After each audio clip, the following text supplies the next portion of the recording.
Well, welcome to Extra Point, and today our guest is Beaverhead County High School softball coach Alyssa Creighton in her first season. Our program today brought to you by, we welcome a new sponsor, Dennis Scherg of Edward Jones, along with 82 Coffee Company, Susan McRae Accounting, and Dream Motors. But Alyssa, I'm going to put you on the spot. Yep.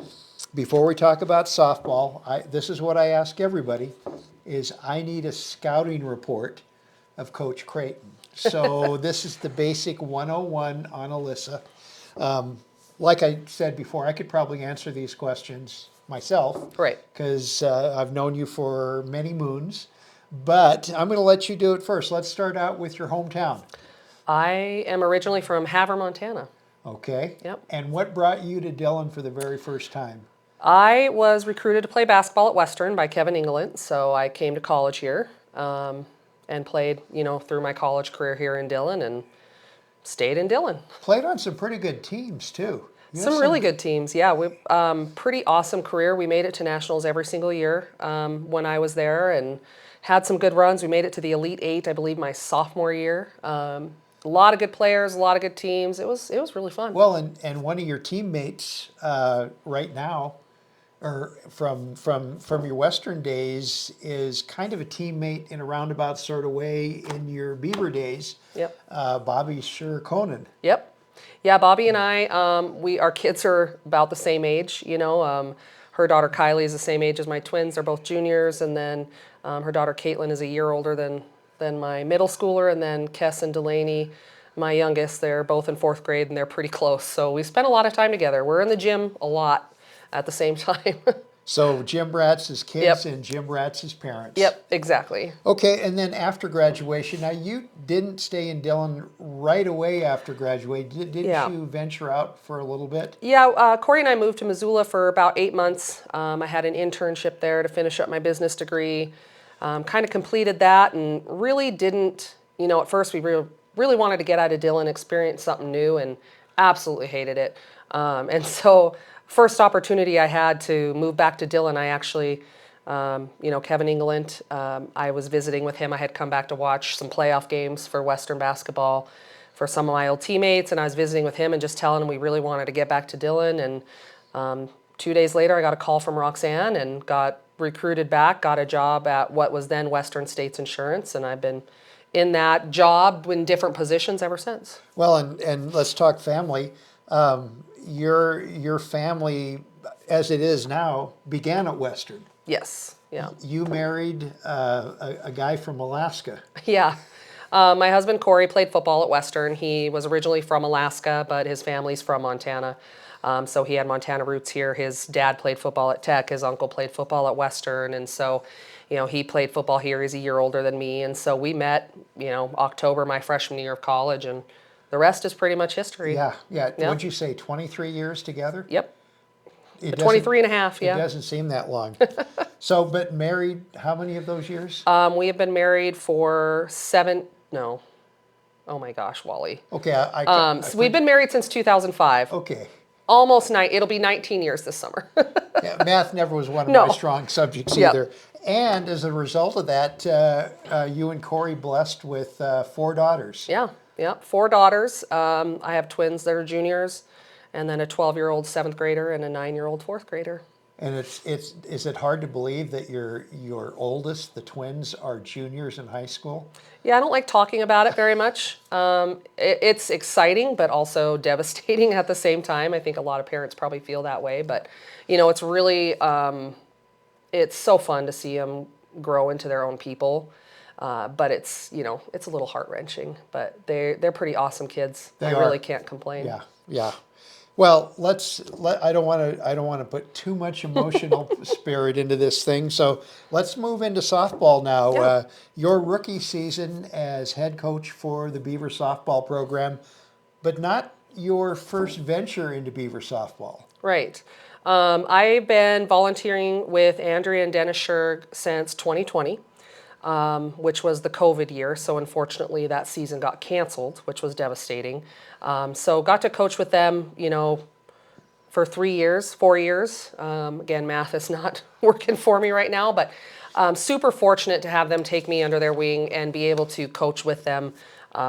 I had a blast with them. I learned so much from them. I still talk to them as much as I can, for advice. And it's been a transition not having them, on the coaching staff, but just super appreciative of them taking me under their wing. It's been really fun to coach at the high school level.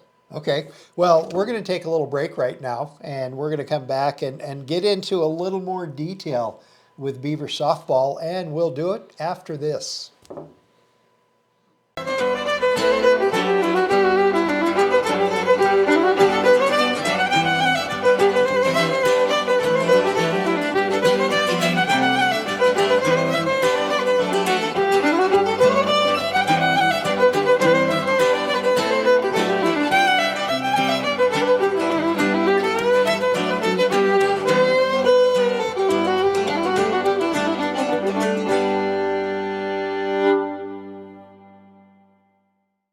Back to Extra Point, and in the studio today, Alyssa Creighton, head softball coach at Beaverhead County High School. Alyssa, let's take a look at the 2024 Beavers returning starters. It seems like in my research that I was doing, you only had one senior on your team last year. We did. We had one senior in Patsy Farrow last year. She obviously graduated, and she provided some great leadership to our team. But other than that, and one kid that moved away that was not a starter, but still a contributor to our team. Other than that, we're returning 17 players. Wow. Yeah. Wow. And the strength, what would you say your strength and weaknesses between your pitching, your defensive play, offense, bats, how? Yeah. Strength wise, I think this year is going to be an even better year for Alyssa Creighton, who's our starting pitcher. She's a junior this year. She's been the starting pitcher since she was a freshman, which was a huge weight on her shoulders as a freshman, really working on trying to developing a bigger pool of pitchers within our team. And so she's been working hard, and she's pitching hard right now. That's going to be a huge strength for our team, going forward. Not to say that she doesn't have a great defense backing her up. With returning 17 girls, we have 5 new girls, so 22 total, really developing some of that defensive talent too. I think we're going to have a really strong team. So it's exciting. Well, and the versatility of sports like softball and baseball is your player is not set in one position. So you're talking about Addie. She may be pitch one game, and then another game she may be playing third base or left field or whatnot. So that helps out a lot when you have that versatility of the players. Yeah, and we have a lot of players and that's one of the toughest things, and it's a good thing, is where to put them, because we could put them in multiple positions. We've got our senior Emily Brevig, who has primarily been an outfielder, and we're putting her in the infield this year. She's been performing really strong. We could put her just about anywhere, really. She even has catching experience. And so, it's really putting that puzzle piece together. We have a strong group of juniors, so we've got that age now, where before we've always been super young. Last year we had 8 eighth graders on our team. This year we don't have any. And so having that age this year, some of that experience behind us, is huge. Well, and the younger players that are forced into that role of playing, that experience if now you see you have 8th graders in playing, so basically you have a group of girls that have 4 more years of softball. Exactly. And I remind them about that all the time, even though, obviously there's going to be days where players are going to get frustrated. They're not going to have their best day. And I'm, trying to remind them, remember, you're just a freshman. I know you're a returning player, but you are still just a freshman. You've got 4 good years of playing ahead of you. And so really working through the mental aspect of the game, becoming, mentally mature as far as being able to handle the mistakes and the errors and bounce back and have a good inning the next inning. Well, I noticed that, I printed this off from the softball page of the high school. This is a pretty interesting document that you put together. Basically, it's the team philosophy from A to Z. Yep. And are they, when they read, are they required to read this, and do they get pop quizzes on it or stuff? They are required to read it. They are supposed to turn in a signed, parent and player signature, which is what all sports do at Beaverhead County High School, which I think is awesome. It kind of just outlines our expectations and our goals. And so, yeah, I went through some of that during our parent meeting and just kind of our expectations as a coaching staff of them as players and parents. And so it really tries to try to line out everything. It's a working document, of course, with it being my first year, but yeah, I tried to put some good effort into that on what my expectations are, and a lot of it's mental. Well, and what I noticed too, it's not an authoritative document, it's a teaching document. Yep. It's like you're not saying you have to do this. The thing that pops out as me as you were talking about when someone makes a mistake and how they deal with that and how the team deals with that. And there's no one is put to blame on it. It's Yep. everybody kind of is in the same position. And that's got to add a lot of confidence to the kids because they're at a stage of life right now where it's easier to not have that self-confidence. Yep. So it's pretty cool. I compliment you. I Thank you. compliment you on your document. And you're not in this alone. Right. You have a coaching staff, Lindsay Branch, Bridget Mann, is that how you say- Mahan. Mahan, Kylie Pittman, and Chantel Staley. Yep. I know Kylie, and I know Lindsay, That's kind of an ace in the hole to have someone who played college softball, someone who has been to the College World Series on the NAI level to come and be in your camp. Absolutely. Being involved with Little League and the travel softball program for years, I've always looking to fill my bucket of coaching talent, whether it's coaching machine pitch or t-ball or major softball or high school level. And so I've been visiting with all of them for quite some time. And I would venture, and I've told them this, I would venture to put money on the fact that we have one of the best coaching staffs in these 4 coaches in the state. Okay, so when you're talking about the coaching staff, so who's the first base coach, who's the third base coach, and I'm sure you make out the lineup card and stuff like that. Are you on the field? Are you? Yeah, yep. So Bridget Mahan is my assistant varsity coach. She is our offensive coach. She's an amazing hitting coach. She will be coaching third base for our team, which is pretty common for your hitting coach to be on that third base line and calling some of the offensive plays. And her and I do the lineup together, and then I'll be coaching first base for varsity. And then Chantel Staley is the head JV coach this year. She has a passion for working with the youth programs, and she's just really good at breaking things down at a different level for some of those girls that don't have as much experience. And so she's will be coaching third base for the JV. So, yeah. Okay. Substitution rules. Yeah. Softball is a little bit different than the other sports. I'm a softball fan. Love to watch college softball. And I notice it's like, I'm just going to use your coaches. Lindsay starts as your first pitcher. Pitches 4 innings. You take her out. Kylie Pittman comes in instead, or comes in to replace her. Pitches for 2 innings. That's 7-inning games, right? Okay.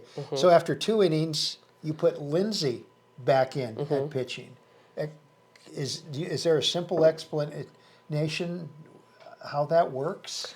You can, for substitution, the simplest way is you can return a player to the field one time, but if they sit a second time, they're done for the game. Okay. Yep, and the substitution is, if it's a direct substitution, it's really, it's tied to the lineup.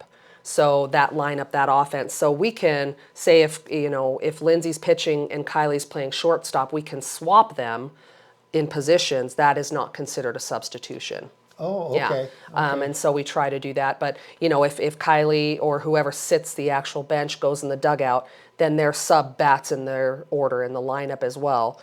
And then if they return, and they sit down, they are done for the game. They cannot return. Okay. Yep. Okay. Pretty simple. Yeah. Pretty simple. Yeah. I mean, of course, there's more. I mean, there's always different strategies, I you was going know, to say the things like strategy that. part figures into Yep. everything. Absolutely. And you'll be playing your home games at a new place. You will no longer be behind Parkview Middle School. Yep. You will be now playing at Ray Lynch Park. Yeah, we've been practicing out there. Worked closely with the Little League program to, you know, scheduling wise and field use and whatnot out there. And it has been a huge blessing to our program. I feel like having two fields has been nice because we can divide and conquer as far as drills go or separating teams and really digging in on a one-on-one level with some of those players, having that space out there. And it's a beautiful complex out there. Okay. Well, you haven't, as of this taping, you haven't played a game yet. Right. We're taping on a Thursday. Tomorrow, Friday the 22nd, will be your debut. Yep. But it will be on the road. Yep. And where is that first road game? So we are at Hamilton tomorrow. JV plays at 2, varsity at 4. And keeping our fingers crossed, hopefully the weather cooperates, because we've had gorgeous weather Yeah. the last couple of weeks, but winter's going to make a little return visit for the weekend. Yep. Do you have games on the Saturday too? We do, and I've actually been on the phone quite a bit this morning. So we were, after Hamilton, we returned home, and then we were to turn around Saturday morning and leave at 6:45 and play a doubleheader in Helena against Lewistown and East Helena. The Lewistown game has been canceled, just for, you know, the outlook on weather. And so we are still tentatively playing East Helena on Saturday afternoon, just kind of weather depending. Friday's supposed to be decent. I think it's supposed to be high of 56 in Hamilton and cloudy, so not too bad. Already better than last year. But Saturday doesn't look great. Well, last year was just nasty weather-wise. I mean, winter stretched into April Yeah. last year, and so it was tough because I know looking at last year's schedule, there was a few cancellations early in the season, which is kind of the bugaboo of spring sports in Montana. Yep. You just Mother Nature dictates more wins and losses than the actual play on the field. Yeah, it definitely can. Last year we had one practice outside, only in the grass, no dirt before our first game. So we were in the gym, and that's, you know, that was tough. That was really tough. But the girls worked through it, and we weren't the only ones in that situation. Obviously, that was a very common thing throughout all of Montana last year. So the fact that we've been able to practice outside every day, you know, knock on wood thus far, is huge. Okay. Well, when will be your first home game? Yeah, so our first home game is Tuesday, April 2nd here. It'll be at Ray Lynch Park against Corvallis.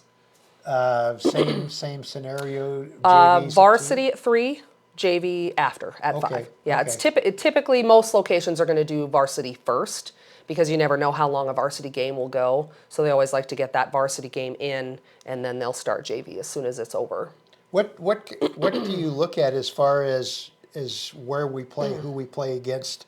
Is that I know that is it set up basically like basketball and football as far as the schools we play? Because I know not everybody has softball, do they? Our conference does in the Southwest, and I believe the Northwest has everybody back now.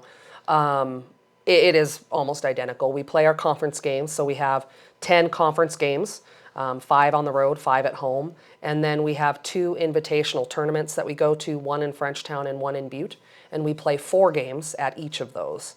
And so those are big weekends for us. And then, you know, we would have had the East Helena and Lewistown game on Saturday. That gets us to a 20-game schedule. When's divisionals? Oh, goodness. Date-wise, divisionals is not Memorial Day weekend. It's the weekend before. So I believe it's the, like around the 18th or 20th. I can't think of the dates of May. Okay. And then state's always Memorial Day weekend. Who would you look at as the strength of our conference? Our conference, you know, right now, I believe Frenchtown is always a powerhouse. They have a good feeder program. They always have good numbers. You know, the more numbers you have, usually the stronger the program because they have more to choose from. So they're going to be a strong team again. And then Hamilton really has some up and coming players. I mean, our conference is going to be strong, I believe, throughout. We do have a really strong conference, but I think that people need to be watching out for Dylan this year. We're gonna be a powerhouse, I believe. Okay, okay. Well, Alyssa, I want to thank you for taking time out of your day, visiting with us. We'll bring you back a little bit later in the season, and That'd be we'll awesome. kind of catch up on where Beaver Softball is then. But once again, thanks for coming Thanks, in Wally. and visiting with Yeah. us on Extra Point. Our program today brought to you by Dennis Scherg of Edward Jones, 82 Coffee Company, Susan McRae Accounting, and Dream Motors. And we'll see you next time on Extra Point.